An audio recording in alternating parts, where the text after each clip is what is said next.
Jordan, it's good to see you. Absolutely, man. Welcome Thanks to for having me. Birmingham. Thank you, dude. This is going to be fun. Yeah, your first time in the UK, I believe, isn't it? Yeah, first time. How's it been so far? Oh, man, it's been awesome. I mean, I've been wanting to get over here for so long, as a tourist and to play music since putting music out. So, man, it's been awesome. Yeah. It really has. Have you heard much from other country artists and friends of yours that have been over here as to kind of what the UK fan base is like? Oh, yeah. That you were quite kind of late in the kind of people coming over, because like the last few years it's become crazy for us. So yeah, have you heard a lot about it?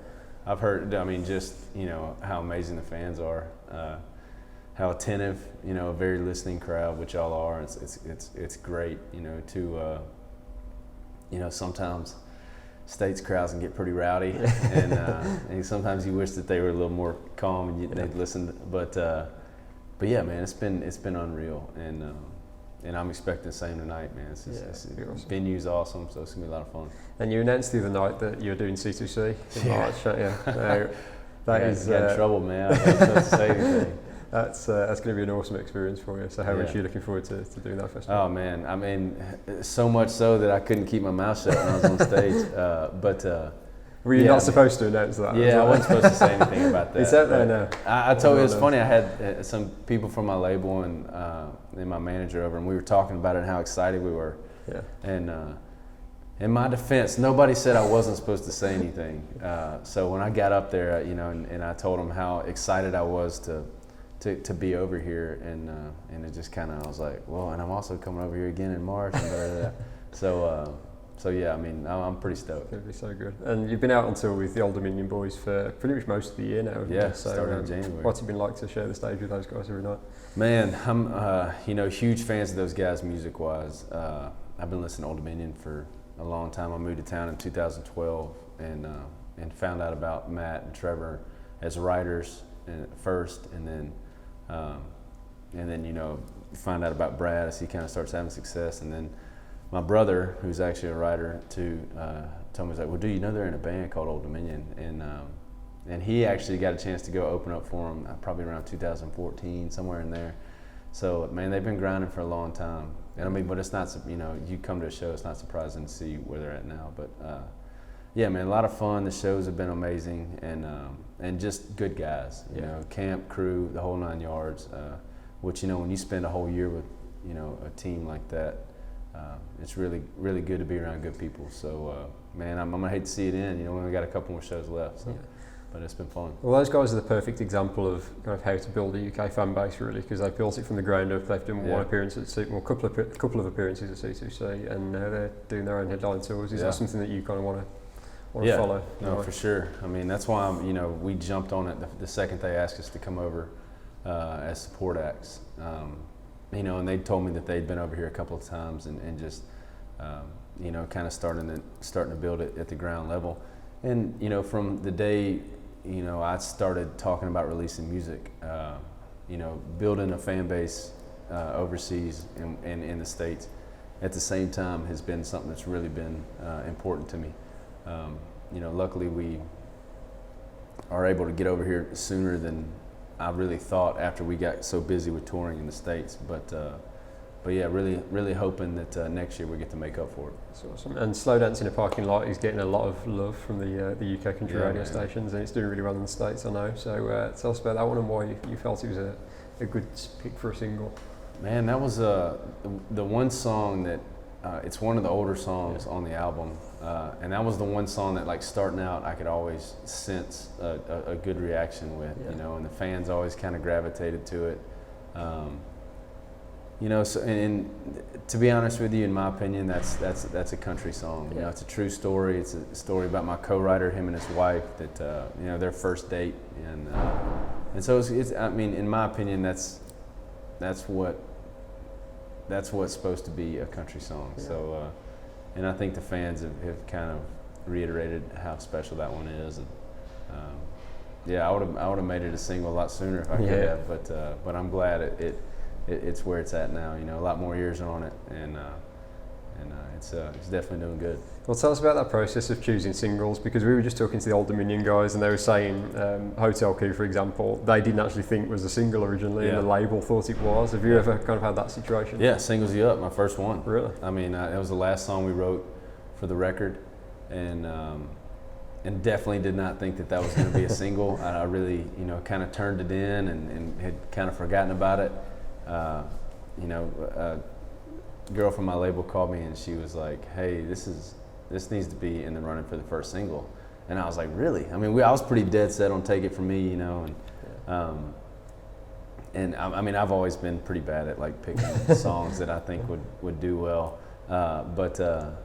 But yeah, I mean, Singles You Up was that for me. I didn't really see it doing what it did. But that's why you put yourself around people that are smarter than you. It worked out pretty well in the end. Yeah. And, so that was a big one. Yeah, and you released an acoustic recording of Slowdowns a couple of months ago, didn't you? So what was the thinking behind that? Did you enjoy kind of getting back to the writing room? Yeah, just kind of doing it the way we wrote. It feels more. We wrote that one with just 2 guitars and first co-write with me and Lonnie, and it just kind of feels a little more real, feels a little more intimate, and I'm really happy how that turned out.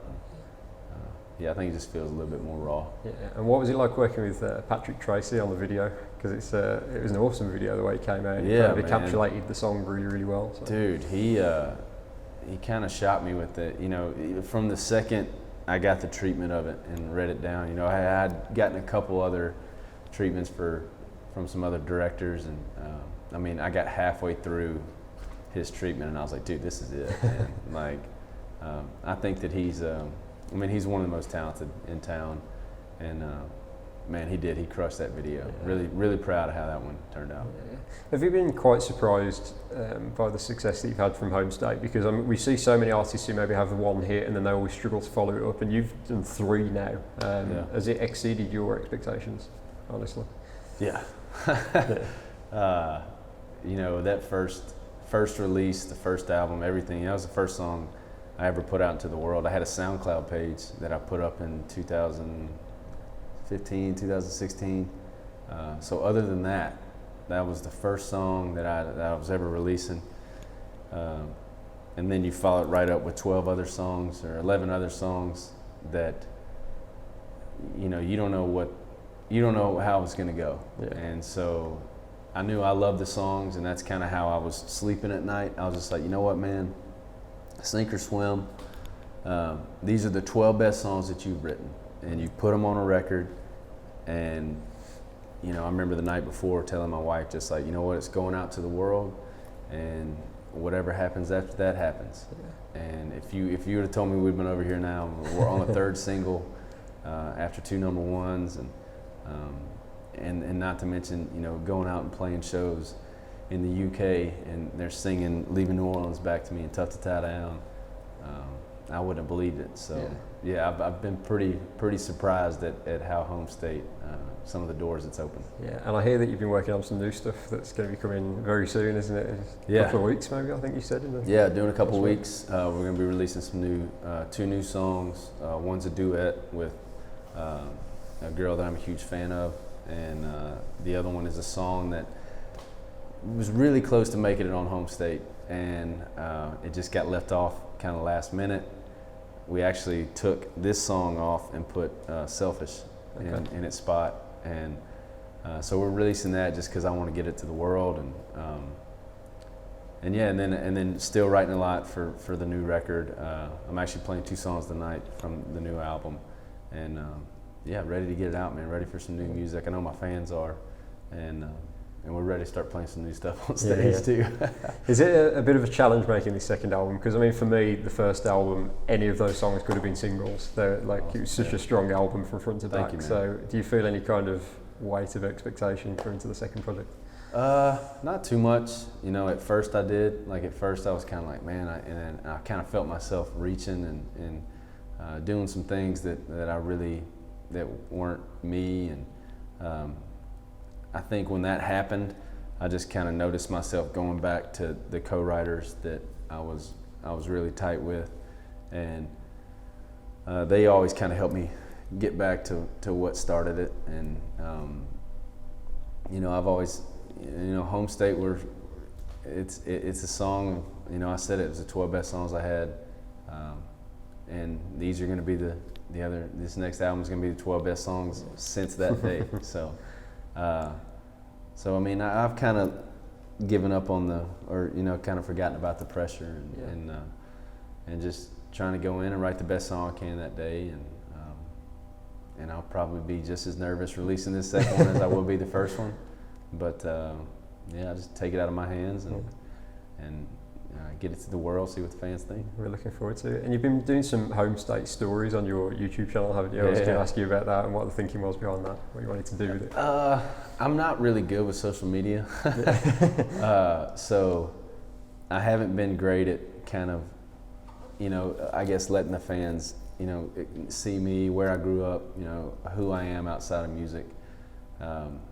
For me, that was a comfortable way to kind of let the fans in to know kind of a little bit more about who I am. And I've got an amazing family back home that has supported me from day one. I've got a hilarious dad that I knew I needed to get in there, and the sweetest mom in the world. And so it was just a thing to kind of let the fans know a little bit more about my hometown and about my home state, and just kind of what drives me as far as making music. Yeah. And just finally, congratulations on an order, because you're going to be a dad very soon. Yeah, right? dude. It's like about a month away now or something? Yeah, 36 days, but who's counting, man? Yeah, it's crazy. I was talking to my wife on the way over here, and she's the one that told me that. Then 36 days I'm going to be changing diapers and probably not getting as much sleep. So, are you prepared for it? You ready? I sure hope so. I don't think you could ever be prepared. Luckily, my brother's he's about to have his third in a couple days. Wow. So, he's helped me out a lot, but he's kind of told me that, you're not going to be ready until the kid gets here. So just sleep as much as you can. And, I'm excited. So it's going to be, I want to be a dad for a long time. So ready or not, it's coming here before too long. Well, best of luck with it, Jordan. And we look forward to seeing the show tonight, and best of luck with the new music whenever it comes out. Yeah. Thank you very much. I appreciate it. Thank you.